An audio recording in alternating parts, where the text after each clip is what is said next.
relax. Longer reach. Stretch out more. Stretch out more for your speed. Stretch, Fred. Gotta get in back. I find value in every single experience that I do, so even if it's something like rowing, people don't think that that would translate to normal life very often, but it easily does. Like the mental toughness I get out in the boat or from finishing a race or a workout that I didn't think I could finish, then it just makes anything in my normal life, like studying for a test, just that much easier. People often tiptoe around this answer.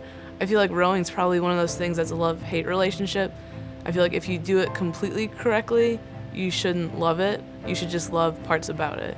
So I think that that's what I do. Like I love the competition, I love the mental toughness, I love winning, and that's something that we get to do a lot. Well, we get here early, we warm up off the water, and then we usually talk about a focus that we'll have. So what that means is you just do a certain amount of meters and you'll do it maybe 4 to 6 times. You want your seat in that boat, so you're working against every single other person on the team to get that spot in your boat, but then you want to work as a whole unit, otherwise that boat's not going to go fast.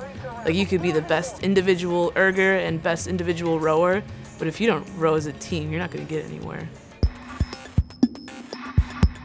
I thought that there was one thing that I had to do, like being part of ROTC, they expect 100% of me 100% of the time, and then rowing expects 100% of me 100% of the time.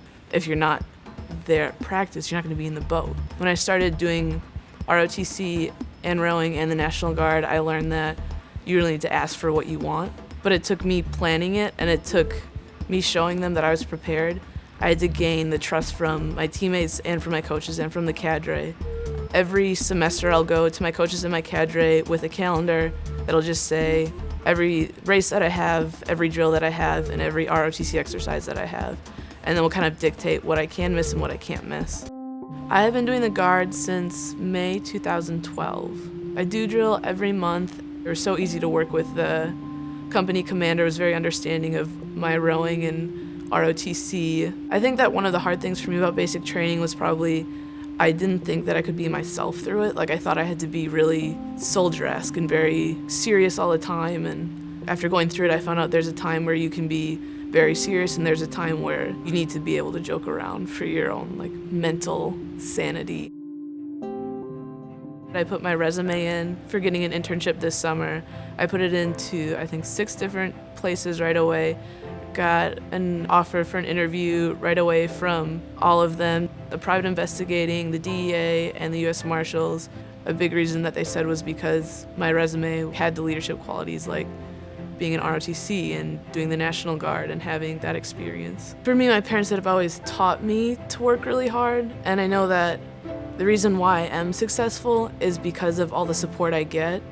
There's no way I could do ROTC and National Guard and rowing and go to school if it wasn't for the support of my rowing coaches or the cadre. My peers, like my teammates, are just unbelievable. I guess the mental thing that I always do is I always want to be the best. I always know that there's something that I can do to improve, like every single day, and I know that there's always someone out there better than me, so I always want to be the better person.